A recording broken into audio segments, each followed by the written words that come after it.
Right now, you are warm. You probably don't even notice it, but you are.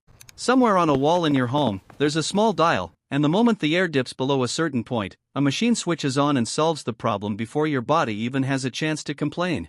You move from a heated house into a heated car into a heated building, and the coldest moments of your entire day is likely the few seconds it takes to cross between them. Winter for you is a minor hassle. It's scraping frost off a windshield. It's grabbing a thicker coat. It's grumbling that the sun goes down too soon.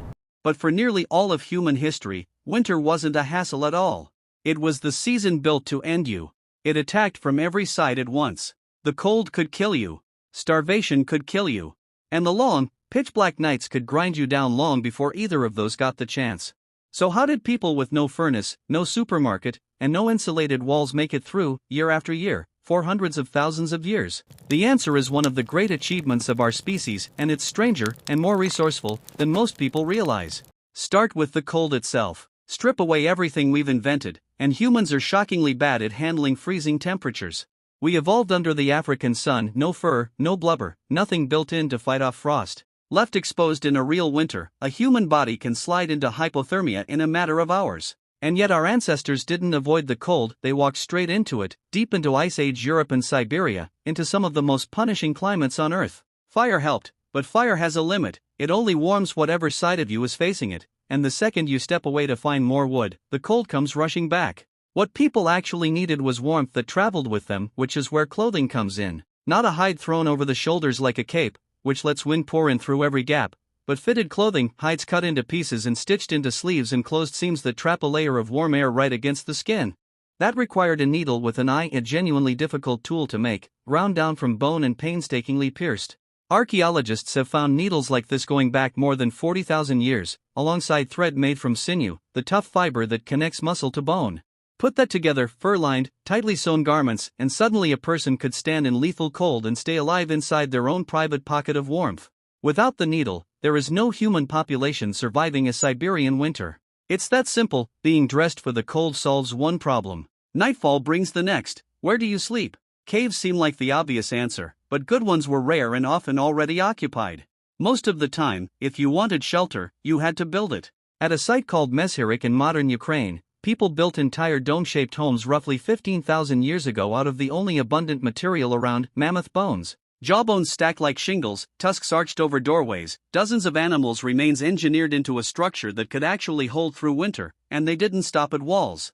Hides were stretched over the frame, turf packed against the outside, snow banked up against it, because a thick layer of snow, oddly enough, traps air and insulates beautifully. In South Africa, researchers even found evidence of carefully layered grass and leaf bedding dating back 77,000 years. People were making themselves comfortable long before they'd even left the continent.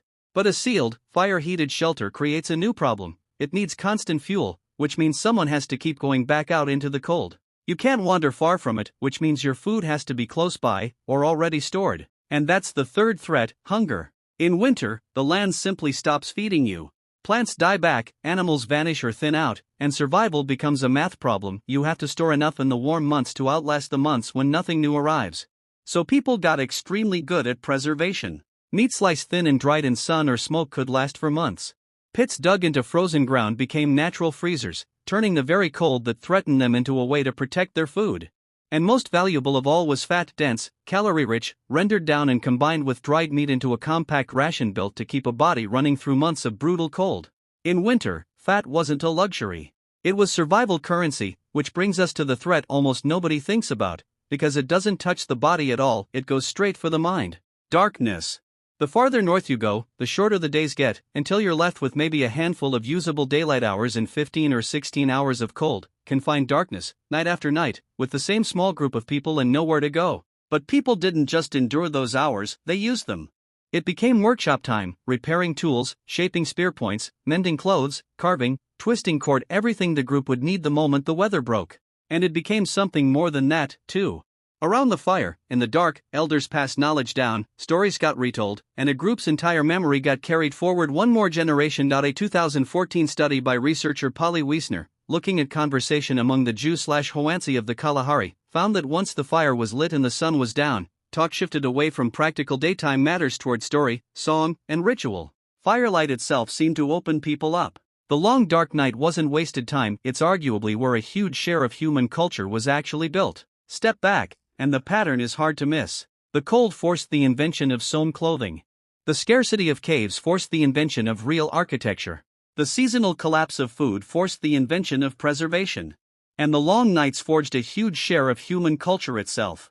Winter didn't just fail to wipe us out, it built the toolkit that let our species spread into every climate on Earth. So now look at where you are. You turn a dial and the room warms.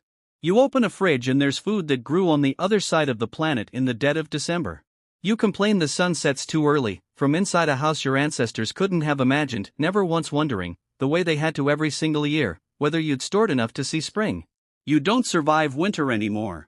You barely notice it. Not because winter got any softer, but because 100,000 years of people freezing, starving, and huddling together in the dark quietly figured out how to beat it one invention at a time so that you never would have to.